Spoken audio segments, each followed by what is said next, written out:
स्वागत है सभी छात्रों और छात्राओं का।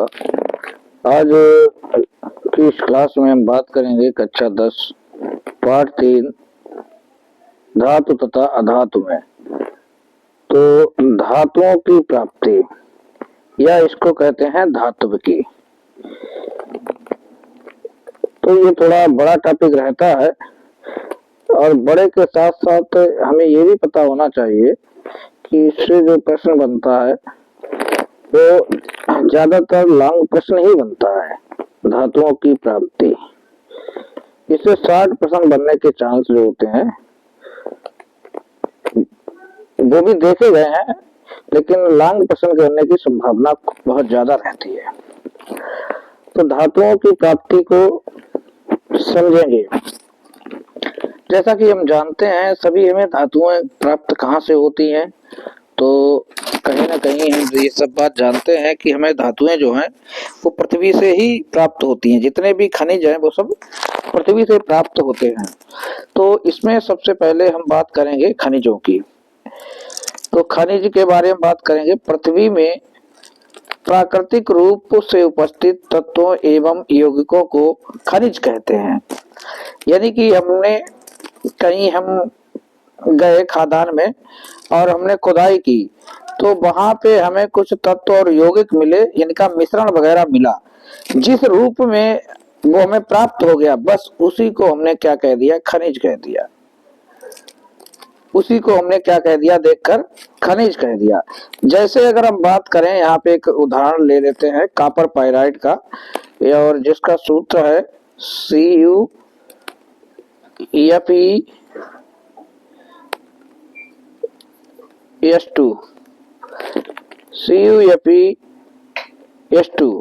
ये कॉपर पाइराइट का उदाहरण है। तो ये एक क्या होता है, ये एक खनिज होता है। तो इस उदाहरण को आप लोग यहाँ पे जैसे में नोट भी कर लें। CuFeS2 इस उदाहरण को यहाँ पे नोट कर लेंगे, ये भी एक खनिज है। इसके बाद हम बात करेंगे अयस्क की। तो अयस्क क्या होते हैं, वे खनिज जिनमें धातु अधिक मात्रा में पाए जाते हैं और उसे निकालना लाभकारी होता है, उसे अयस्क कहते हैं। अब देखिए, इस बात को आपको समझना है कि अयस्क किसे कहते हैं। अब आपको खनिज मिल गए, परंतु अयस्क आप किसे कहेंगे, उस खनिज में जो धातु ज्यादा होगी वह उसका क्या कहलाती है, अयस्क कहलाती है। जिससे उसे क्या होता है, निकालना थोड़ा आसान होता है और वो लाभकारी भी होता है। अब जैसे हमने यहाँ पे कॉपर पाइराइट ये लिखा है, कॉपर, जैसे ये भी जैसे में है कॉपर पाइराइट। तो ये यहाँ पे इसका नाम लिख दिया है और ये यहाँ पे हमने इसका सूत्र लिख दिया है। तो यहाँ पे भी अगर सूत्र लिखेंगे,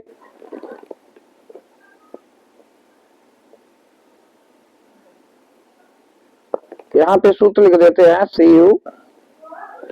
CuFeS2। तो ये कॉपर पाइराइट का क्या हो गया है, ये हो गया है सूत्र। अब देखिए ये किसका अयस्क है, ये एक अयस्क है। और किसका अयस्क है, ये कॉपर पाइराइट जो है वो कॉपर का अयस्क है। तो इस अयस्क का आप सूत्र देख रहे हैं, इसमें भाई कॉपर भी प्रेजेंट है, इसमें कॉपर भी प्रेजेंट है, इसमें जो है लोहा भी प्रेजेंट है, Fe प्रेजेंट है, और इसमें सल्फर यानी कि H2 भी प्रेजेंट है। किंतु यहाँ पे यह अयस्क किसका है, यहाँ पे यह अयस्क बताया गया है कॉपर का है। क्यों, क्योंकि यहाँ पे इसमें कॉपर की मात्रा बहुत ज्यादा है, इसीलिए जो ज्यादा मात्रा में है तो उसको निकालना आसान हो जाता है। ठीक है, तो ज्यादा मात्रा में है, थोड़ी बहुत गंदगी है उसको साफ कर दी जाती है, और पता चला थोड़ी चीज है और ज्यादा को हटाना है तो निकालने में दिक्कत होगी। समझ रहे बात। तो यहाँ पे आपको यही बात समझनी है कि जिसकी मात्रा अधिक हो, इसीलिए उसे निकालना लाभकारी होगा, फायदेमंद होगा, आसान होगा। और जो ज्यादा मात्रा में होगा तो उसी को क्या कहा जाता है, उसी को कहा जाता है, उसका अयस्क कहा जाता है। तो ये जो है कॉपर पाइराइट, इसका सूत्र दिया गया है, ठीक है। तो ये कॉपर का अयस्क है, किंतु हमने जैसे उदाहरण में से खनिज में भी लिख दिया, ये है खनिज ही। अब ये Cu क्या है खनिज। Fe क्या है, ये भी खनिज। ये सल्फर क्या है, ये भी खनिज है। तो है खनिज, यानी कि हम कह सकते हैं जो अयस्क होते हैं वो सभी क्या होते हैं, खनिज होते हैं। अयस्क होते हैं सभी खनिज होते हैं, परंतु सभी खनिज जो होते हैं वो अयस्क नहीं होते हैं। ये बात हमें ध्यान रखनी है, ठीक है। यानी कि ये कॉपर पाइराइड क्या था, खनिज भी था और अयस्क भी था, ठीक है। और अयस्क क्यों था, क्योंकि यहाँ कॉपर की मात्रा ज्यादा थी, इसीलिए ये कॉपर का अयस्क था। तो यहां से हमें ये बात समझ लेनी है कि जो अयस्क होते हैं, अयस्क होते हैं वो सभी क्या होते हैं, खनिज भी होते हैं। यानी कि यहाँ पे हम लिख देंगे, यहाँ पे हम लिख देंगे अयस्क, ठीक है, और यहाँ पे लिख देंगे खनिज। तो अयस्क जो है वो हमने लिख दिया है खनिज के अंदर, तो जो अयस्क होंगे वो सभी क्या होंगे, खनिज भी होंगे। इस चित्र से ये कहा जा रहा है, ठीक है। ये अयस्क है, अंदर हमने लिखा, तो अयस्क सभी क्या होंगे, खनिज होंगे, परंतु सभी खनिज अयस्क नहीं होंगे। इस बात को समझेंगे। अब आगे हम बात करेंगे गैंग की। अब गैंग क्या होती हैं, जो खनिज वगैरह मिलते हैं, अयस्क वगैरह मिलते हैं, तो उसमें क्या होता है, पृथ्वी से निकाले गए अयस्क में रेत है, मिट्टी है, कंकड़ है, पत्थर है, तमाम अशुद्धियां पाई जाती हैं। इन्हीं को गैंग कहते हैं, इन्हीं को गैंग कहते हैं। तो इसके बाद आगे हम बात करेंगे, अयस्कों से लेकर प्रश्न आ जाते हैं, तो इस पे भी हम बात कर लेते हैं, ठीक है। तो अयस्क, कुछ महत्वपूर्ण अयस्क हमने यहाँ पे लिखे हैं। जैसे एल्युमिनियम का अयस्क है, तो पहला अयस्क है बॉक्साइट, सूत्र है Al2O3.2H2O। इसके बाद डायस्पोर है Al2O3.H2O। इसके बाद नंबर 3 पे कोरंडम Al2O3, ठीक है। इसके बाद क्रायोलाइट, तो Na3AlF6। तो ये अयस्क है। देखिए यहाँ पे एक बहुत अच्छी बात क्या है कि इसके सभी सूत्रों में अगर यहाँ पे आपको विकल्प दे दिया गया और सूत्र दे दिए गए, तो यहाँ पे सभी सूत्रों में Al प्रेजेंट है, जिसको देख के आप पहचान जाएंगे ये एल्युमिनियम का अयस्क है। परंतु दिक्कत तब आ जाएगी आपको जब इनका आपको केवल नाम दे दिया जाए, सूत्र ना दिया जाए, ठीक है। हम पूछ लिया जाए कौन सा एल्युमिनियम का अयस्क है, तो फिर आपको याद करना पड़ेगा, याद तो करने ही चाहिए। तो यहाँ पे हमने थोड़ा आइडिया ये बता दिया है कि यहाँ पे एल्युमिनियम जरूर प्रेजेंट होगा। अगर जो जिसका अयस्क आप पढ़ रहे हैं वो तब तो प्रेजेंट होगा, तभी तो वो अयस्क होगा उसका। तो ये एक पहचान भी है। चलिए अब हम बात करेंगे कॉपर के अयस्क की। कॉपर के अयस्क भी इंपॉर्टेंट रहते हैं। नंबर 1 पे है कॉपर पाइराइड, जिसका अभी हमने बार बार उदाहरण दिया, CuFeS2। इसके बाद है कॉपर ग्लांस, जिसको चिल्कोसाइड कहते हैं, Cu2S। इसके बाद हम बात करेंगे क्यूप्राइट की, यानी कि Cu2O। इसका सूत्र रहता है माइलेकाइट, CuO का होल ट्राइड CO3। तो ये जो थे कुछ महत्वपूर्ण अयस्कों की बात कर रहे हैं। एक दो अयस्क और भी महत्वपूर्ण है, तो इसमें हम बात कर लेते हैं। जैसे यहाँ पे बात करेंगे हम, यहाँ पे बात करेंगे हम जिंकाइट का। ये जिंक का अयस्क है, ये जिंकाइट ZnO। यहाँ पे हम बात करेंगे जिंक ब्लेंड की, यानी कि ZnS की। नंबर 3 पे इसका अयस्क है ZnCO कैलामाइन, ठीक है। तो 3 अयस्क है। इसी प्रकार लेड के अयस्क जो है गैलेना है PbS, और सिल्साइट है PbCO2। मरकरी का अयस्क ये थोड़ा इंपॉर्टेंट रहता है, तो इसको आप ध्यान रखेंगे, सिनेबार है। और इसका सूत्र जो होता है वो हम बता देते हैं, इसका सूत्र भी यहाँ पे लिखा नहीं है, HgS होता है इसका, सिनेबार। इसके बाद टिन का यहाँ पे एस कर दिया हमने लिखा है, तो टिन का एस होता है कैसे राइट SnO2। तो देखिए जो इम्पोर्टेंट है वो हमें थोड़े ज्यादा ध्यान रखने चाहिए, जैसे हमने सिनेबार का कह दिया है तो ये इम्पोर्टेंट है, ठीक है। तो ये यहाँ पे जिंक के आप लोग ध्यान रखेंगे मुख्य रूप से, एक बार पढ़ने तो सभी हैं, आपको ये ध्यान रखें। और जो इम्पोर्टेंट है सिनेबार, तो ये एक ध्यान आपको जरूर रखना है, ठीक है। गैलेना जो है पीवी का, ये भी काफी बार पूछा गया है, तो इसको भी ध्यान रखें। इसके बाद हम आगे एक और बहुत इम्पोर्टेंट एस की देखेंगे, तो लोहे के एस्कों की बात करेंगे, क्योंकि ये भी बहुत इम्पोर्टेंट एस्क होते हैं। तो पहले नंबर पे है मैग्नेटाइट, मैग्नेटाइट Fe3O4, इसके बाद हेमेटाइट Fe2O3, इसके बाद सिनेराइट FeCO3, इसके बाद आयरन पायराइट FeS2। तो ये लोहे के अयस्क हैं।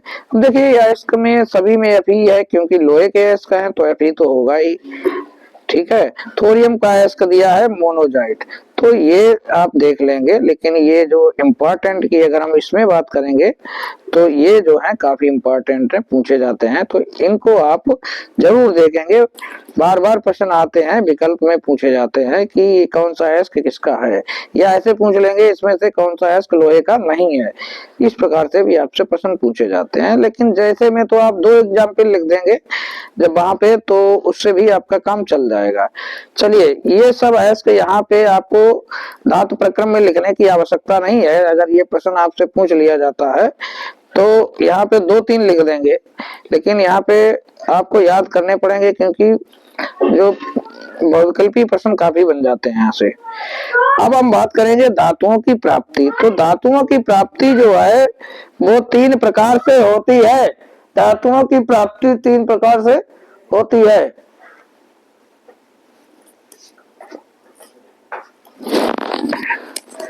पहले नंबर पे है अयस्कों का सांद्रण, पहले नंबर पे है अयस्कों का सांद्रण चरण 1, ठीक है। तो अयस्कों का सांद्रण कहिए या सांद्रण कहे या आप शुद्धिकरण कहे, ठीक है, एक ही बात है। किताबों में कहीं कहीं सांद्रण दे दिया है और कहीं कहीं शुद्धिकरण दिया है। आप सोचे सर ने क्या पढ़ा दिया, शुद्धिकरण तो है ही नहीं चैप्टर में। तो इसमें क्या होते हैं, अयस्कों के सांद्रण में, अयस्क में क्या होते हैं, गैंग उपस्थित होते हैं। गैंग का मतलब क्या है, उसमें रेत कंकड़ मिट्टी पत्थर ये सब अशुद्धियां उपस्थित होती हैं। तो केवल इसी गैंग की सफाई की जाती है अयस्कों के सांद्रण में, ये बात हमें पता होनी चाहिए। नंबर 2 पे हम बात करेंगे धातुओं के निष्कर्षण की। तो इसमें नंबर 2 पे धातुओं के निष्कर्षण की बात, धातुओं को निकालने की बात की जाएगी। जब धातुएं हमें प्राप्त हो जाती हैं तो उसमें थोड़ी न थोड़ी अशुद्धि अभी भी बची रहती है, तो उसको हम अंतर्गत धातुओं के शोधन या शुद्धिकरण या परिष्करण की बात करते हैं, ठीक है। तो ये 3 चरण हैं, इन 3 चरणों के अंतर्गत हम आगे की बात करेंगे, ठीक है। तो अब हम बात करेंगे अयस्कों का समृद्धिकरण, ठीक है। और इसमें अयस्कों के समृद्धिकरण में कुछ विधियां हैं, या ऐसा कहें अयस्कों का सांद्रीकरण, कुछ विधियां, इसमें 3 विधियां हैं। तो उसमें हम गैंग को साफ करने की विधियां बताई गई हैं। इस गैंग को रेत कंकड़ मिट्टी पत्थर जो बालू वगैरह है सब साफ करने की 3 विधियां बताई गई है। चलिए इनको एक एक करके हम देखते हैं। और पहली विधि हम देख लेते हैं, ये हमने कुछ यहाँ पे देखिए, अयस्क का सांद्रण, ठीक है। तो गैंग को अलग करना, इसमें क्या किया जाता है, गैंग को अलग करते हैं, और इसकी 3 विधियां हम की बात करेंगे, 3 विधियों की बात करेंगे। अब नंबर 1 पे बात विधि कौन सी है, गुरुत्व पृथक्करण विधि। कौन सी विधि है, गुरुत्व पृथक्करण विधि है। तो इसमें क्या होता है, अयस्क जो होता है तो उसको पीस लिया जाता है, और धातु जो होती है भारी होती है, ठीक है। जैसे SnO2 है, Fe3O4 है, इस प्रकार के अयस्क हैं, उनको पीस लिया जाएगा। और यहाँ पे अयस्कों को क्या किया जाएगा, भारी जो है अयस्कों को रखा जाएगा, ठीक है। और यहाँ से क्या किया जा रहा है, जल धारा प्रवाहित की जा रही है। तो जल धारा के साथ जो हल्के रेत है, मिट्टी है, मिट्टी वगैरह है, वो सब क्या होते हैं, जल के साथ इधर बह जाते हैं, ठीक है। और जो शुद्ध ज्यादा साफ जो अयस्क है वो यहाँ पे रह जाता है। ठीक है, तो ये गुरुत्व पृथक्करण विधि कहलाती है, गुरुत्व पृथक्करण की विधि कहलाती है। अब यहाँ पे हमने कुछ चरण यहाँ पे नोट किए हैं। खनिज से क्या करते हैं, अयस्क प्राप्त करते हैं। ये प्रक्रिया है पूरी शुद्धि की। तो अयस्क प्राप्त करते हैं, अयस्क से साफ सफाई करके उसका अच्छा अयस्क प्राप्त कर लेते हैं केवल। फिर उसमें से गैंग घटाते हैं। ठीक है, गैंग यानी कि ये गैंग घटाने की बात कर रहे हैं। ठीक है, गैंग कैसे हटाओगे, उसका सांद्रण करोगे, जो कि हम सांद्रण कर रहे हैं। फिर सांद्रण के बाद उसका निस्तापन करेंगे, भर्जन करेंगे, अपचयन करेंगे। ठीक है, और फिर इसका शोधन करते हैं और फिर हमें शुद्ध धातु प्राप्त हो पाती है। ठीक है, तब हमें शुद्ध धातु प्राप्त हो पाती है। तो अभी हम किसकी बात कर रहे हैं, अभी हम कर रहे हैं यहाँ पे सांद्रण। अभी पे हम यहाँ पे सांद्रण कर रहे हैं, किसका कर रहे हैं, गैंग का, जो अशुद्धियां उपस्थित हैं उनका। ठीक है, तो खनिज से हमने अयस्क ढूंढ लिया है। अयस्क में हम किस अयस्क को देखना चाहते हैं उस अयस्क को पहचान लेंगे और फिर उसमें से हम गैंग को साफ करेंगे, यानी कि सांद्रण करेंगे। अब नंबर 2 हम विधि देखेंगे। नंबर 2 पे जो विधि है, ठीक है, वो कौन सी है, झाग या फेन प्लवन विधि है। तो झाग या फेन प्लवन विधि में क्या करते हैं, एक ये पात्र ले लिया जाता है ऐसा। ठीक है, और इसमें क्या करते हैं, पिसा हुआ अयस्क ले लेते हैं। ठीक है, और जिसमें क्या है, सल्फाइड जैसी अशुद्धियां ज्यादा उपस्थित रहती हैं, यानी कि PuFS2 है, Ag2S है, PbS है। तो ऐसे अयस्क में अशुद्धियां, सल्फाइड वाली अशुद्धियां जो ज्यादा उपस्थित रहती हैं, तो इसमें क्या करते हैं, इसमें अयस्क भर देते हैं और इसके साथ साथ हम जल भर देते हैं और इसमें क्या करते हैं, चीड़ का तेल मिला देंगे या हम पोटेशियम इथाइल जेंथेट मिला देंगे। ठीक है, तो पानी भर देंगे, अयस्क भी भर देंगे और चीड़ का तेल वगैरह भर देंगे। तो तेल जो होता है वो पानी में क्या होता है, वो घुलनशील नहीं होता है, ये बात हम जानते हैं, ये बात हम जानते हैं। तो ये तेल क्या करता है, इन अयस्कों को अपने अंदर घोल लेता है और ये क्या करता है, पानी के ऊपर तैरने लगता है। ये यहाँ पे आके ऊपर तैरने लगता है। ठीक है, और इसमें हम अलग से क्या करते हैं, यहाँ पे एक ऐसी नली लगा देते हैं और यहाँ पे छेद कर देते हैं उस नली में और वायु तेजी से प्रवाहित करते हैं। तो फिर ये अयस्क जो है, जो तेल जो ऊपर आना चाहता है तो और तेजी से ऊपर आता है बुलबुले के रूप में, यहाँ पे झाग दिखाई देने लगता है। और फिर इसको क्या करते हैं, इसको किसी पात्र से हम इधर दूसरे पात्र में हटाते जाते हैं। ठीक है, तो इस तरीके से हमें अयस्क प्राप्त होता जाता है और अशुद्धियां यहाँ पे नीचे बैठती जाती हैं, क्योंकि वो पानी में है और पानी से तेल हल्का होता है।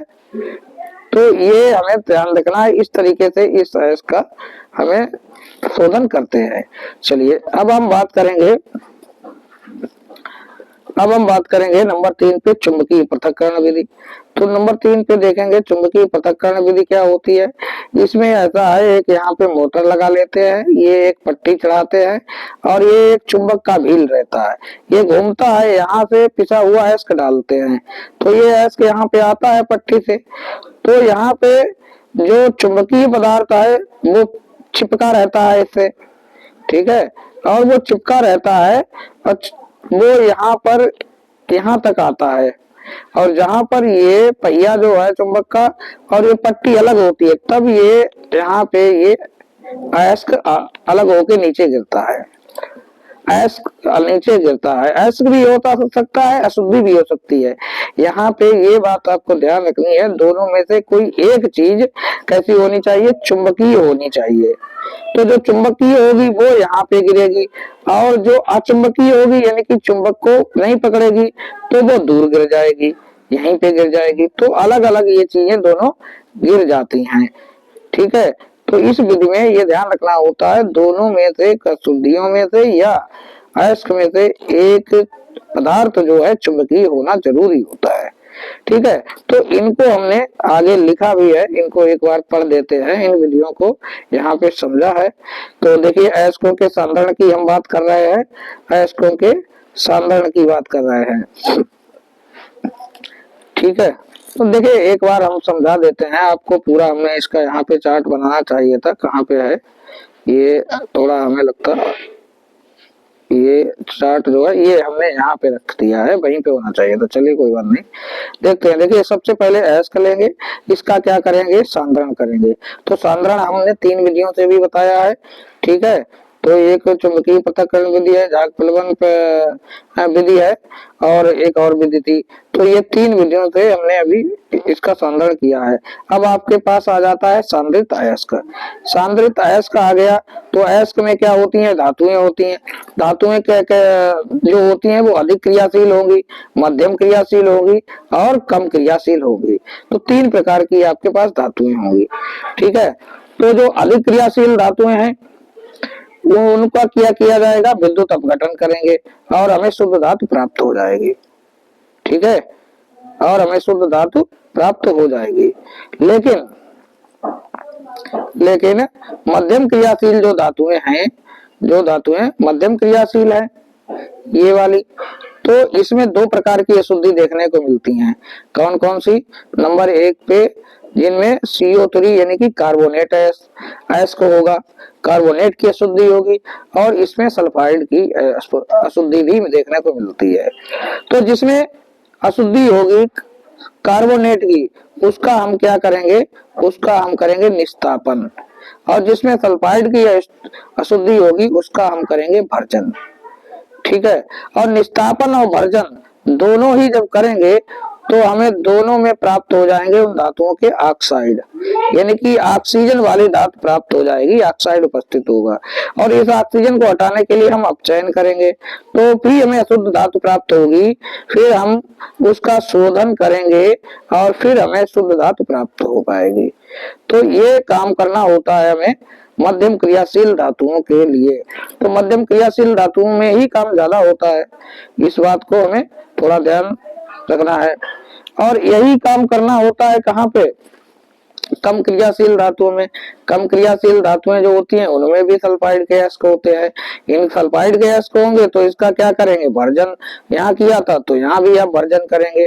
ठीक है, अशुद्ध धातु प्राप्त होगी, आगे आप शुद्ध यही प्रक्रिया अपनाएंगे, बाद में आपको क्या प्राप्त हो जाएगी, शुद्ध धातु प्राप्त हो जाएगी।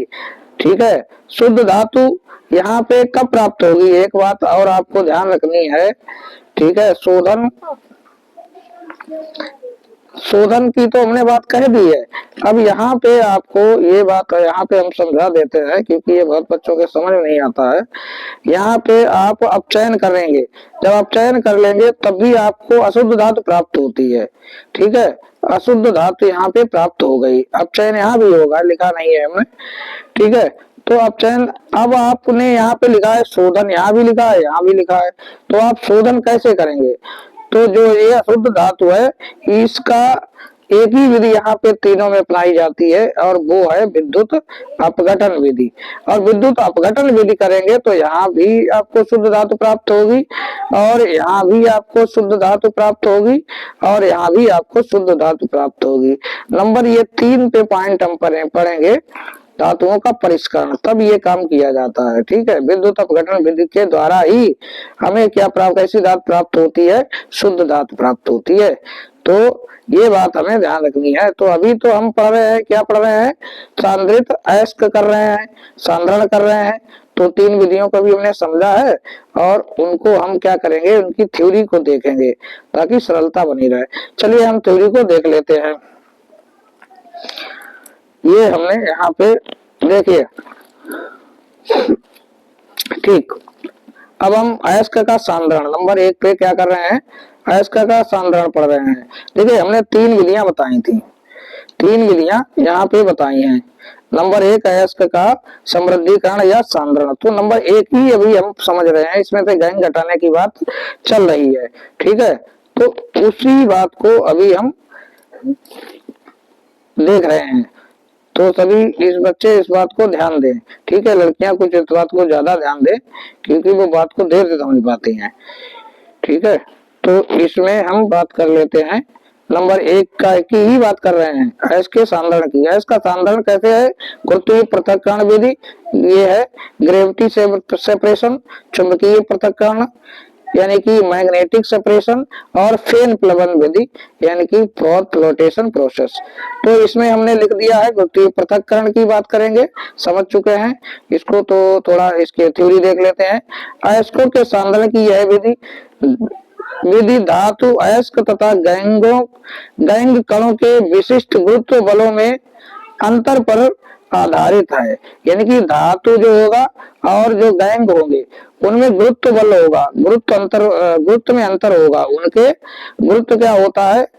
आकर्षण क्षमता होती है, ठीक है, तो उसी को गुरुत्व कहते हैं, तो उसमें अंतर होता है, ठीक है। तो यहाँ पे ये बताया गया है, सामान्यतः धातु अयस्क उनमें उपस्थित गैंग कणों से भारी होती हैं, ये बात हम जानते हैं। धातुएं जो होती हैं, जो मिट्टी इट्टी है, रेत है, तो इन सबसे क्या होती है? भारी होती हैं। जब अयस्क चूर्ण को जल की धारा में प्रवाहित किया जाता है तो हल्के कण जल के साथ क्या होते हैं? बह जाते हैं, तब भारी अयस्क कण रह जाते हैं। तो ये इस तरीके से दिखाया गया है, यहाँ पे ये अयस्क पिसा हुआ लिया गया है, ठीक है। तो यहाँ पे क्या है कि ये पानी के साथ ये शुद्धियां बह जाती हैं और यहाँ पे वो आ जाएगा, अयस्क आ जाएगा, ठीक है। तो ये काफी आसान है, इसको हमने समझ लिया है। अब हम बात करेंगे नंबर 2 पे। नंबर 2 पे है चुंबकीय पृथक्करण विधि। नंबर 2 पे क्या है?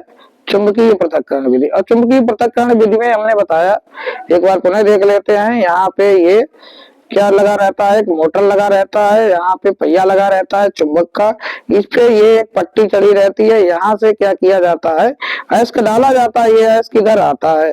तो इसमें बताया था कि एक इसमें दोनों में से, अशुद्धि में से और धातु में से एक कैसा होना चाहिए था? चुंबकीय गुण का होना चाहिए था। और जिसमें चुंबकीय गुण का नहीं होगा वो तो यहाँ पे दूर गिरेगा जाके, फटाफट इसमें आएगा। और जो चुंबकीय वाला होगा वो तो चुंबक से चिपका रहेगा, चुंबक को छोड़ना नहीं चाहेगा। और जब यहाँ पर ये पट्टी और चुंबक का पहिया अलग होगा तब ये फिर यहाँ पे गिरेगा आके, तो अलग अलग ये गिरेंगे, ठीक है। तो कोई एक भी चीज इसमें क्या होनी चाहिए? चुंबक के गुण वाली होनी चाहिए, जो चुंबक की ओर आकर्षित हो, ऐसी होनी चाहिए, चाहे वो अयस्क हो और चाहे वो अशुद्धि हो, तभी अलग अलग इसमें किया जा सकता है। तो आपको हमने ये बता दिया कि कौन सी विधि किसमें आप प्रयोग करेंगे भाई, ऐसा नहीं चाहे विधि चाहे जिसमें प्रयोग कर दे। तो ये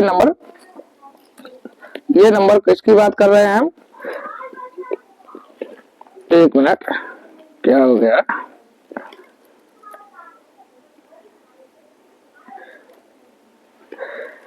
हाँ, तो ये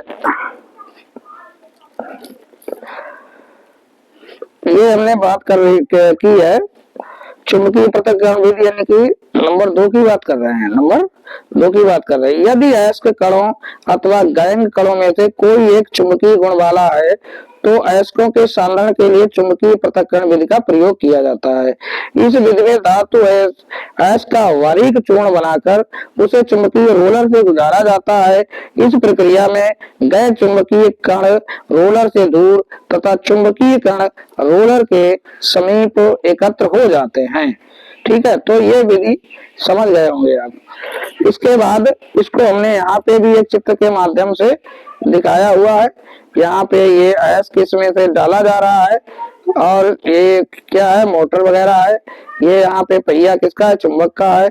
यहाँ से ये आता है, यहाँ पे ये क्या है? आता है अयस्क, तो जो चुंबक वाला है वो इधर आ जाता है और जो चुंबकीय नहीं है वो दूर गिरता है।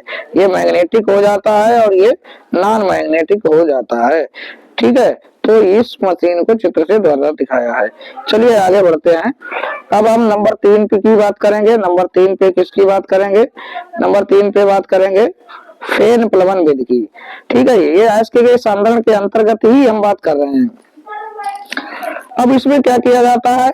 इसमें हमने बताया था अयस्क को लिया जाता है, पीस के भर दिया जाता है इस पात्र में, ठीक है, पानी भर दिया जाता है और इसमें क्या किया जाएगा, अयस्क का चूर्ण भर दिया जाएगा, पानी भर दिया जाएगा और चीड़ का तेल वगैरह भर दिया जाएगा, ठीक है, या यहाँ पे एनिलीन या क्रिसाल भर सकते हैं इसमें से। तो तेल को एक भर दिया जाता है, ऐसा पदार्थ भर दिया जाता है, कहने का मतलब जो जल में घुलनशील नहीं होता है। और तेल जो होते हैं वो जल से हल्के होते हैं, तो वो क्या करते हैं, अयस्क को अपने अंदर घोल लेते हैं और अपने अंदर घोल के क्या करते हैं, ऊपर आ जाते हैं। यहाँ पे एक ऐसी व्यवस्था बना लेते हैं, नदी बना लेते हैं, यहाँ पे इसमें छिद्र बना देते हैं, तो तेज वायु प्रवाहित करते हैं यहाँ पे। और ये वायु जब तेज जाती है तो ये झाग बन के ऊपर अयस्क सहित तेल जो है ऊपर उतराने लगता है। इसको क्या किया जाता है, अलग कर लिया जाता है किसी एक पात्र में। तो ऐसे यहाँ शुद्धियां जो होती हैं वो नीचे बैठ जाती हैं और जो अयस्क जो है उसमें घुल करके ऊपर आ जाता है। तो ये यहाँ पे विधि फेन प्लवन विधि इसके कहते हैं, फेना बना दिया जाता है, ठीक है, झाग प्लवन विधि, झाग विधि भी कहते हैं इसे। तो यह विधि अयस्क कणों तथा गैंग कणों के जल एवं तेल में भीगने के गुणों के अंतर पर आधारित है। इस विधि के माध्यम से सल्फाइड अयस्कों का संधारण किया जाता है। तो यहाँ पे भी सल्फाइड अयस्कों का संधारण किया जाता है। एक पात्र में अयस्क चूर्ण भरें और चीड़ का तेल या फेन स्थायी कारक जैसे है एनिलीन अथवा क्रिसाल तथा जल मिलाकर वायु प्रवाहित की जाती है। इस प्रक्रिया में अयस्क कण तेल में भीगकर झाग के रूप में जल के ऊपर एकत्रित हो जाते हैं तथा गैंग के कण जल में भीगकर पात्र में नीचे यहाँ पे रह जाते हैं। तो इस प्रकार से इस विधि का प्रयोग कर लिया जाता है। अब दूसरा हम चरण प्रयोग करेंगे और दूसरे चरण का हमने बताया था, क्या कौन सा चरण बताया था, ये बताया था धातु का निष्कर्षण, ठीक है। तो इसमें धातुओं का निष्कर्षण किस प्रकार से किया जाता है, धातुओं की क्रियाशीलता के आधार पे करते हैं, धातुओं की क्रियाशीलता के आधार पे करते हैं। और धातुएं जो है वो क्रियाशीलता के आधार पे तीन भागों में बांटी गई हैं, तीन भागों में बांटी गई। यहाँ से हम देखेंगे ये कैसी हैं, अधिक क्रियाशील धातुएं हैं, ठीक है, जैसे पोटेशियम है, सोडियम है, कैल्शियम है, मैग्नीशियम है, ठीक है, एल्यूमिनियम है। तो ये सब क्या है, जिंक है, ये सब क्या है, ये जो है सब कैसी हैं, अधिक क्रियाशील धातुएं हैं। तो अधिक क्रियाशील धातुओं का निष्कर्षण कैसे करते हैं, वो विद्युत अपघटन के द्वारा किया जाता है। अभी हमने चार्ट में भी इस बात को समझा था। इसके बाद मध्यम क्रियाशील धातुएं हैं, ठीक है, Fe है, Pb है, Cu है, ठीक है। तो ये जो है Hge है, तो ये जो होते हैं मध्यम क्रियाशील धातुएं। इसमें ऐसे कौन कौन सी अशुद्धियां होती हैं, सल्फाइड है, ऑक्साइड है, कार्बोनेट है, इनकी अशुद्धियां होती हैं इनमें। तो इनका पहले निस्तापन और वर्जन करते हैं, फिर अपचयन कर दिया जाता है। और इसके बाद आखिर में है कम क्रियाशील धातुएं हैं। जो कम क्रियाशील धातुएं हैं, ठीक है, तो इनका भी यहाँ पे हमने लिख दिया है स्वतंत्र रूप में पाई जाती हैं, परंतु इसमें भी जो होता है इसी विधि का प्रयोग किया जाता है, ठीक है। तो इस बात को समझेंगे। अभी इनका भी वर्जन वगैरह किया जाता है, तो ये भी क्रिया करके कुछ ना कुछ अशुद्धियां रखती हैं। तो ये हमने मुख्य रूप से ये बात हमें बतानी थी यहाँ पे, क्योंकि अब हम बात करेंगे धातु की क्रियाशीलता के आधार पे उनका शुद्धिकरण करेंगे। तो कौन सी धातुएं अधिक क्रियाशील है, कम मध्यम क्रियाशील है, कौन सी कम क्रियाशील है, तो ये सीरीज के द्वारा हमने विद्युत रासायनिक श्रेणी में हमने इस बात को समझा था और वही सीरीज एक तरीके से यहाँ पे देखने को मिल रही है। चलिए अब इसमें धातुओं का निष्कर्षण है नंबर 2 की बात शुरू कर चुके हैं, ठीक है, और नंबर 2 एडिंग जो शुरू कर चुके हैं। पहले पे हमने सांद्रण की बात कर ली थी या समृद्धिकरण की बात की। अब धातुओं का निष्कर्षण नंबर 2, इसके अंतर्गत हम नंबर 1 पे बात करेंगे निस्तापन, ठीक है। तो निस्तापन क्या होता है, निस्तापन क्या होता है या कैल्सिनेशन, सांद्रित अयस्क को जब वायु की अनुपस्थिति में उसके गलनांक से कम ताप तक गर्म किया जाता है तो इस प्रक्रिया को निस्तापन कहते हैं। इतनी ही परिभाषा आपको यहाँ पे नोट कर लेनी है, इससे ज्यादा की आवश्यकता है नहीं, ठीक है। ये 2 लाइनें आपको ध्यान रहे। निस्तापन जो है वायु की अनुपस्थिति में किया जाता है, ये पॉइंट बहुत इंपॉर्टेंट है, ठीक है। और उसके कोई भी धातु है उसके गलनांक से कम ताप पर गर्म करेंगे, ऐसा नहीं है कि उस धातु को गला दें, पानी बना दें, ऐसा नहीं है। तो उससे क्या होगा ये बात हमने सिर्फ समझाने के लिए लिखी है, आपको नोट करनी नहीं है। इस प्रक्रिया में हाइड्रोक्साइड तथा कार्बोनेट एस्क को वायु की सीमित मात्रा में अथवा वायु की अनुपस्थिति में गलनांक से कम ताप पर गर्म किया जाता है। परिणाम स्वरूप वाष्पशील पदार्थ एस्क पृथक हो जाते हैं और धातु ऑक्साइड शेष रह जाते हैं। ठीक है, धातु ऑक्साइड शेष रह जाते हैं। जैसे हमने यहाँ पे लिया है कैल्शियम CaCO3 MgCO3, इसको गर्म करेंगे आप Ca calcium oxide, MgO magnesium oxide और CO2 क्या कार्बन डाइऑक्साइड हमें प्राप्त हो जाता है। ठीक है, तो ये ऑक्साइड यहाँ धातुओं के हमें प्राप्त होते हैं। निष्ठापन जो है क्या होता है, निष्ठापन में धातुओं को ऑक्सीजन की अनुपस्थिति में गर्म किया जाता है उनके गलनांक से कम ताप पर। ठीक है, तो वहां पे हमें धातुओं के क्या प्राप्त होते हैं, ऑक्साइड प्राप्त हो जाते हैं। तो आपको क्या करना है, आपको ये परिभाषा ही केवल ध्यान रखनी है और इतने में ही आपका काम हो जाएगा। इतनी बात जो है हमने अपनी तरफ से समझाने के लिए, पूरी बात बताने के लिए लिखी है। और बाकी आप इस समीकरण को जरूर ध्यान रखेंगे, क्योंकि रासायनिक विज्ञान में यदि आप समीकरण नहीं लिखते हैं तो बात आपकी पूरी नहीं मानी जाती है। चलिए नंबर 2 पे हम किसकी बात करेंगे, नंबर 2 पे हम बात करेंगे भर्जन की। भर्जन क्या होता है, भर्जन निष्ठापन में यही अंतर है कि भर्जन जो होता है वो क्या किया जाता है, ऑक्सीजन की उपस्थिति में किया जाता है। ठीक है, ये नंबर 2 आप लिख लेंगे इसको, धातु के निष्कर्षण में नंबर 2 है। तो सांद्रित सल्फाइड एस को जब वायु या ऑक्सीजन की उपस्थिति में उसके गलनांक से कम ताप तक गर्म किया जाता है तब यह प्रक्रिया क्या कहलाती है, भर्जन कहलाती है। इस प्रक्रिया में सल्फाइड एस को भट्टी में वायु की नियमित आपूर्ति के साथ गर्म किया जाता है। उच्च ताप पर एस्क में उपस्थित सल्फर वायु में उपस्थित ऑक्सीजन के साथ अभिक्रिया करके सल्फर डाइऑक्साइड का निर्माण करती हैं और जो वायस्क वायु में मुक्त हो जाती हैं। परिणाम स्वरूप केवल धातु ऑक्साइड ही शेष रह जाते हैं।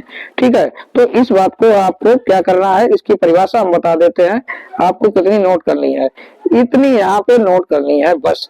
और नीचे की तो बात आपको नोट करनी नहीं है, ये बात तो आपको नहीं नोट करनी है, हमें यहाँ पे समझानी थी कि यहाँ पे कैसी अशुद्धियां होंगी, यहाँ पे भी सल्फाइड की अशुद्धियां होंगी, भट्टी में यहाँ पे गर्म किया जाएगा।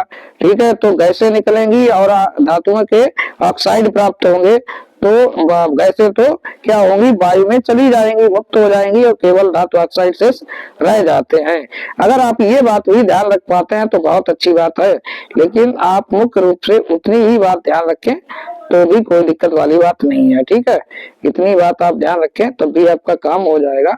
इस बात को आप ध्यान रख पाते हैं तो एक बहुत अच्छी बात होगी, पूरी बात हमें तो लिखनी थी। चलिए इसको समीकरण को देखते हैं, 2ZnS और प्लस 3O2, यहाँ पे क्या बना है 2ZnO जिंक ऑक्साइड और प्लस 2S2, यानी कि यहाँ पे ये गैस, यहाँ पे ये क्या प्राप्त हुआ है, सल्फर डाइऑक्साइड प्राप्त हुई है और ये तो वायु में चली जाती है, यहाँ पे हमें धातु का ऑक्साइड प्राप्त हो जाता है। ऐसे ही यहाँ पे 2PbS है प्लस 3O2 ऑक्सीजन की साथ ही क्रिया करानी होती है भर्जन में, और प्लस 2PbO और प्लस 2SO2 बनता है। ठीक है, तो ये यहाँ पे हमें क्या प्राप्त हो रहे हैं, ऑक्साइड धातुओं के प्राप्त हमने किए हैं। ठीक है, दोनों ही समीकरणों में ऑक्साइड प्राप्त हुए हैं। तो ये मध्यम क्रियाशील धातुओं की बात अभी चल रही है। ठीक है, ये मध्यम क्रियाशील धातुओं की बात चल रही है, क्योंकि निष्ठापन और भर्जन को हमने यहाँ पे देखिए, निष्ठापन को यहाँ पे शॉर्टकट में भी हमने यहाँ पे लिख दिया है। यदि एस्क में कार्बोनेट ऑक्साइड और OH और H2O की अशुद्धियां उपस्थित है तो इसको क्या करते हैं, ऑक्सीजन की अनुपस्थिति में गर्म कर देते हैं। जैसे Al2O3 प्लस 2H2O, ठीक है, गर्म करेंगे तो Al2O3 प्लस 2H2O ये प्राप्त हो जाएगी ये सब। ठीक है, ये जल बाहर हो जाएगा, गर्म करने पे जल ही बाहर होगा भाई। ये P2O3 प्लस 3H2O ये है तो यहाँ पे भी जल बाहर हो जाएगा, P2O3 प्राप्त होगा। ठीक है, इसके बाद CaCO3 है, CaO प्राप्त होगा, CO2 बाहर हो जाएगी। इसके बाद CaOH का होल ट्वाइज है तो ये CaO प्लस H2O बाहर हो जाएगा। तो यहाँ पे एक दो समीकरण आपको ध्यान जरूर रखनी है, और वो हमने पीछे भी समीकरण दे दिए हैं, चाहे तो उसमें से आप ध्यान रख रहे हैं। तो यहाँ पे हमें एक बात देख रहे हैं कि यहाँ पे क्या प्राप्त हो रहा है, हमें यहाँ पे प्राप्त हो रहे हैं धातुओं के ऑक्साइड प्राप्त हो रहे हैं। ठीक है, तो ये देखते हैं धातुओं के ऑक्साइड ही प्राप्त हुए हैं। ठीक है, तो ये निष्ठापन की बात थी। अब हम बात किसकी करेंगे, अब हम देख लेते हैं वर्जन। वर्जन में क्या क्या है, ये यदि एस्क में सल्फाइड या आर्सेनिक उपस्थित हो, ठीक है, ऐसी अशुद्धियां उपस्थित है, तभी हमें वर्जन करना है, देख के करना है किसका वर्जन करना है, किसका निष्ठापन करना है।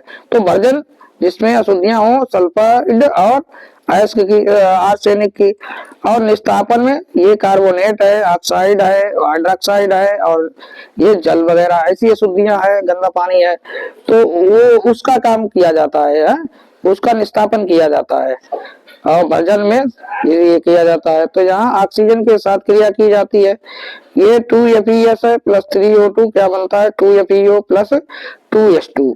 तो यहाँ पे भी सल्फर डाइऑक्साइड बाहर चली जाती है। ठीक है, यहाँ पे ये सल्फर डाइऑक्साइड बाहर चली जाती है। तो ये हमें एक समीकरण यहाँ पे ध्यान रखनी है। ये सल्फर डाइऑक्साइड आप जानते हैं S प्लस O2 से मिलकर बनती है, S प्लस O2 से मिलकर बनती है। इसको गर्म करेंगे तो ये S प्लस O2 के रूप में मिलकर के बाहर निकलेगी। ठीक है, तो यहाँ पे अगला समीकरण है 4S प्लस 3O2। तो ये आर्सेनिक की उपस्थिति में मिलकर के कोई धातु होगी तो उसमें से निकल जाएगी अगर आप गर्म करोगे, और उसमें अगर क्या है आर्सेनिक की उपस्थिति है तो इसके रूप में बाहर चली जाएगी। जैसे ये यहाँ सल्फर डाइऑक्साइड के रूप में बाहर गई है।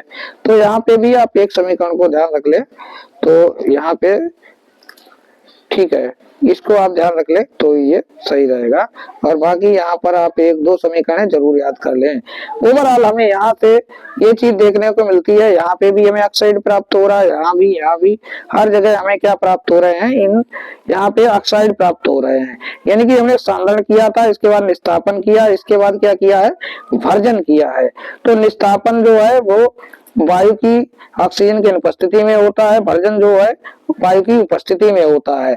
इसमें ये अशुद्धियां रहती हैं तो ये स्थापन किया जाता है, इसमें ये अशुद्धियां रहती हैं तब भर्जन किया जाता है। तो इसके बाद हम क्या करेंगे, भर्जन के बाद हम करेंगे ये अपचयन या प्रगलन, क्योंकि ऑक्साइड भी अशुद्धियां हैं। ऑक्साइड का मतलब ये है कि उसमें क्या रह गया है, उसमें रह गया है ऑक्सीजन। तो ऑक्सीजन को दूर करने के लिए अपचयन करते हैं। अपचयन क्या क्या होता है, अपचयन ऑक्सीजन को दूर करना ही तो अपचयन है। तो इसमें क्या किया जाएगा, प्रगलन करेंगे, या इसको आप क्या कहेंगे, या इसको आप कहेंगे अपचयन, अपचयन कहेंगे।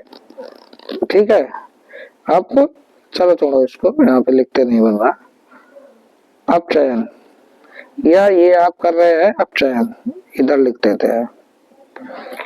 तो देखिए, अब यदि अयस्क में अगलनीय अशुद्धियां हो तो आप क्या करेंगे, अयस्क को पीसेंगे, उसमें कोक मिलाएंगे, कोयला वगैरह, और उसमें फिर गालक मिलाएंगे। गालक क्या होता है, गालक ये होता है जो अगलनीय अशुद्धियां होती हैं उनको घोल लेता है अपने अंदर। ठीक है, और इसको बत्तिया भट्टी में गर्म करेंगे। ठीक है, गर्म करेंगे, फिर हमें गलित धातु प्राप्त होगी और धातु मल प्राप्त होगा, जो हमें गालक के साथ अशुद्धियां घुल गई हैं तो वो जो प्राप्त होगा उसी को धातु मल या स्लैग कहते हैं। ठीक है, तो ये बात हमें ध्यान रखनी है। यहाँ पे एक समीकरण भी हम देख लेते हैं, Fe2O3 प्लस हमने कार्बन मिलाया है, फिर ये क्या करता है 2Fe लोहा प्राप्त हुआ प्लस 3CO, ये कार्बन मोनोऑक्साइड के रूप में ये शुद्धि बाहर निकल गई। ठीक है, अब ये Fe2O3 पुनः हमने लिखा, और ये कार्बन मोनोऑक्साइड रुकता नहीं, फिर इसके ऑक्साइड से अभिक्रिया करता है, अयस्क से अभिक्रिया करता है, तो फिर क्या प्राप्त होता है, फिर ये अभिक्रिया चलती रहती है, लोहा प्राप्त होता है, फिर ये ऑक्सीजन कार्बन डाइऑक्साइड निकलती है इस बार। ठीक है, तो इस तरीके से ये कार्य चलता रहता है। अगर हम बात करें गालक की, तो गालक का यूज कैसे किया जाता है, यहाँ पे अभी तो हमने यहाँ पे प्रयोग किया था किसका, अपचायक का। तो अपचायक का तो उपयोग करके ये हमें समीकरण देखने को मिले। अब हम प्रयोग करेंगे गालक का। तो अगलनीय अशुद्धियां होंगी, कैसी अशुद्धियां होगी? अगलनीय, जो गल नहीं पाएंगी उनकी बात की जाएगी। तो उसमें गालक मिलाएंगे। गालक क्या करता है? इन अशुद्धियों को अपने अंतर्गत घोल लेता है और क्या प्राप्त हो जाता है? फिर धातुमल प्राप्त हो जाता है। ठीक है, जैसे अगर आपके पास अशुद्धि जो है वो क्या है? MgCO3 है, ये क्षारीय अशुद्धि है। MgCO3 है, क्षारीय अशुद्धि है, तो इसमें हम मिलाएंगे अम्लीय गालक यानी कि SiO2। ठीक है, ये मिलाएंगे और इसको मिलाएंगे तो MgSiO3 हमें धातुमल प्राप्त हो जाएगा और CO2 बाहर निकल जाएगी। इसी प्रकार से क्षारीय अशुद्धि थी पहले, तो हमने अम्लीय गालक मिलाया, और अगर अम्लीय अशुद्धि है SiO2 इस वक्त शुद्धि के रूप में है, तो फिर हम क्षारीय गालक मिलाएंगे CaCO3। ठीक है, इसको गर्म करेंगे तो ये कैल्शियम सिलिकेट CaCO3 ये बाहर निकल जाएगा। यहाँ मैग्नीशियम सिलिकेट बाहर निकला, यहाँ कैल्शियम सिलिकेट बाहर, कैल्शियम सिलिकेट बनेगा, यहाँ मैग्नीशियम सिलिकेट बना, यहाँ कैल्शियम सिलिकेट बनेगा, यहाँ पे कार्बन डाइऑक्साइड बाहर निकल जाती है। तो इस प्रकार से हम क्या करते हैं? इनका अपचयन करते हैं। ठीक है, तो ये क्या किया जाता है? प्रगलन, इसका गलाने की बात की जाती है। ठीक है, प्रगलन की ये क्रिया को हम यहाँ पे बात कर रहे हैं। इसके बाद हम आगे बढ़ते हैं और अब नंबर 3 पे देखिए, अब हम यहाँ तक आ चुके हैं। कहाँ तक आ चुके हैं? एक ये भी हो गया, ये भी हो गया, गैंग का सांद्रण कर दिया, निस्तापन हो गया, भर्जन हो गया, ये अपचयन यानी कि प्रगलन की भी बात हमने अभी की है। अब हम शोधन करेंगे। ठीक है, और शोधन हमने बताया था, किसी भी प्रकार की धातु हो उसका शोधन कैसे करेंगे? तो वो शोधन किया जाता है, धातु का शोधन, ये नंबर 3 हेडिंग है हमारी, या परिष्करण। तो विद्युत अपघटनी विधि होती है, उसके द्वारा किया जाता है। तो इसमें क्या होता है? एक पात्र लिया जाता है, ऐसा ये पात्र है आपके पास है, और इसमें आपने किया है CuSO4 का विलयन लिया है। ठीक है, CuSO4 का विलयन लिया है। ठीक है, जल में, इसको शुद्ध जल में क्या किया? CuSO4 को डाल दिया है।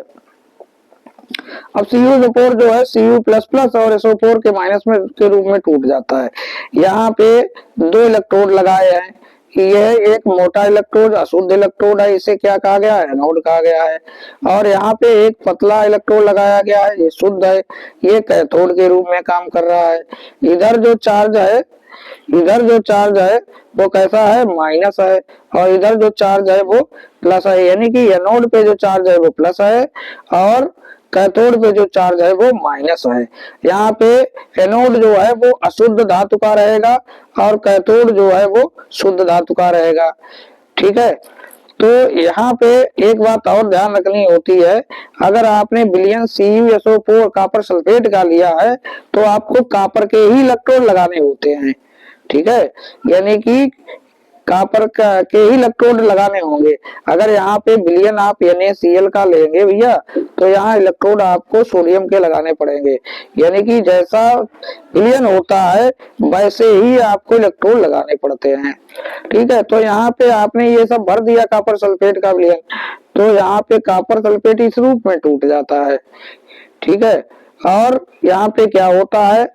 यहाँ पे होता ये है कि ये जो कॉपर है सल्फेट आयन के रूप में प्रेजेंट होता है यहाँ पे, फिर ये CuSO4 होते हैं यहाँ पे जाते हैं, और जब ये यहाँ पे जाते हैं तो यहाँ पे Cu2+ लेकर के आते हैं, यहाँ पे Cu2+ लेके आते हैं। ठीक है, और पुनः ये CuSO4 बना देते हैं। ठीक है, और पुनः ये इसी रूप में टूट जाते हैं। फिर ये Cu2+ क्या करते हैं? यहाँ पे जाते हैं पतली वाले एनोड पे, कैथोड पे, और कैथोड पे जाते हैं, यहाँ पे क्या करते हैं? ये 2 इलेक्ट्रॉन लेकर के आते हैं।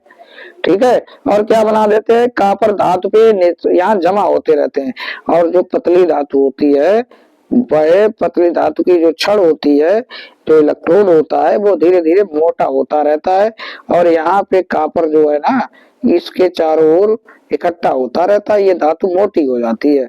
ठीक है, इस तरीके से कह सकते हैं निक्षेपित होता रहता है।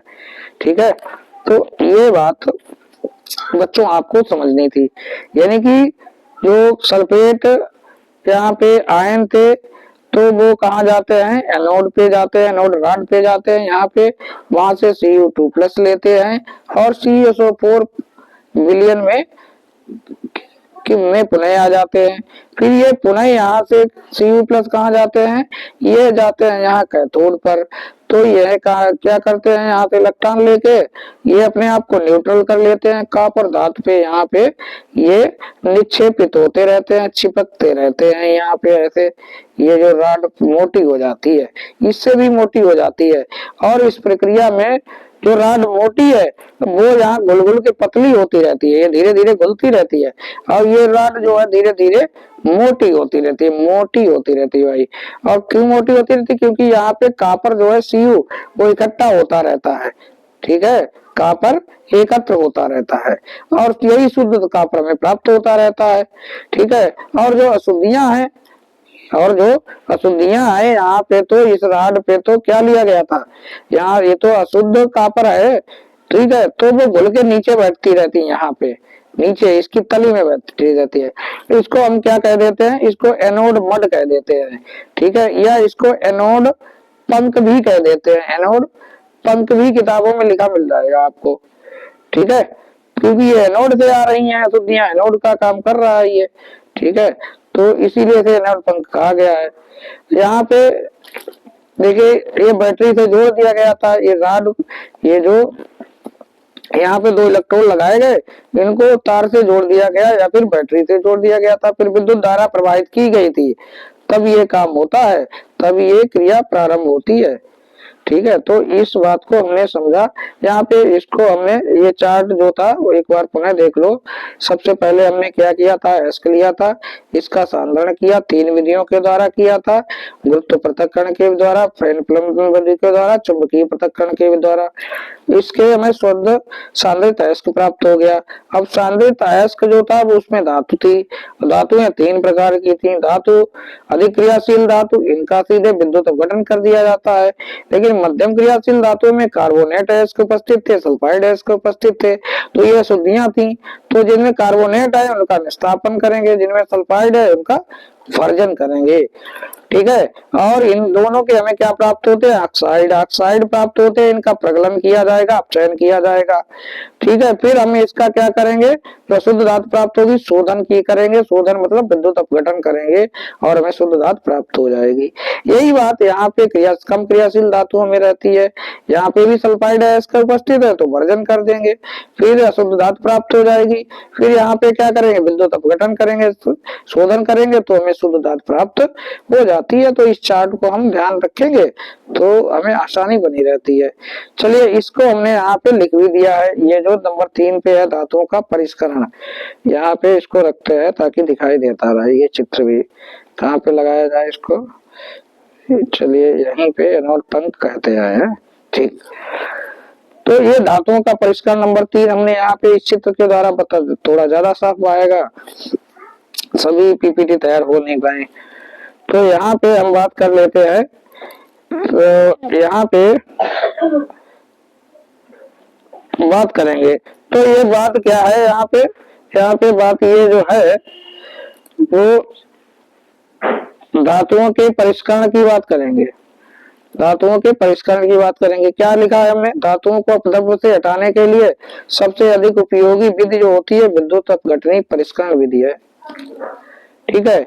इसमें क्या किया है, ये ऐसा एक पात्र लिया गया है, इसमें कॉपर सल्फेट CuSO4 का विलयन मिलाया गया है, और ये किसमें टूटता है, ये Cu2 प्लस और SO4 माइनस में टूट जाता है, 2 माइनस में टूट जाता है। यहाँ पे कॉपर की ही आप क्या करेंगे, 2 राडें लगाएंगे, इनको क्या करेंगे, बैटरी से तार से लग जाएगा, जोड़ देंगे, विद्युत प्रवाहित करेंगे, ठीक है।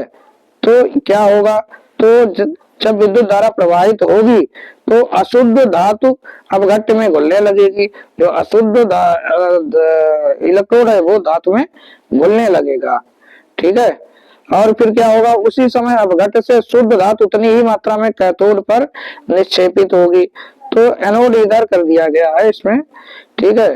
तो ये आपको ध्यान रखना है, शुद्ध धातु कहाँ पे निक्षेपित होगी, तो ये कैथोड पर निक्षेपित होगी, ठीक है। इन्होंने कैथोड इधर किया है, अभी हमने कर दिया है इस चित्र में। और ये जो धातु होती है घुल घुल के इसमें जाने लगती है। राड मोटी होती है वैसे पहले, और ये होती है पतली बाद में। ये धातु इस पे निक्षेपित होती है, जमने लगती है, तो ये मोटी होने लगती है।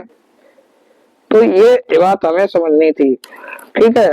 तो ये शुद्ध धातु कहाँ पे प्राप्त होती है? कैथोड पर। निक्षेपित होने के मतलब जमना है, इसमें एकत्र होना है। अभिलेय अशुद्धियां एनोड तली में निक्षेपित हो जाती हैं, जिसे एनोड पंख कहते हैं। और ये अशुद्ध जो धातु थी वो घुलेगी तो उसमें अशुद्ध है, तो उसमें अशुद्धियां नीचे तली में बैठती जाती हैं। तो ये धातुओं की परिष्करण की विधि जो थी उसकी हमने चर्चा की है। तो ये बड़ा सा टॉपिक था, इसको हमने यहाँ पे समाप्त करने का प्रयास किया है। आशा है आपको समझ में आया होगा, और इस पे मेहनत करनी पड़ेगी तभी ये टॉपिक समझ में आ पाता है। तो धन्यवाद, आज आपने काफी मेहनत की है। तो आज के लिए इतना ही। Thank you.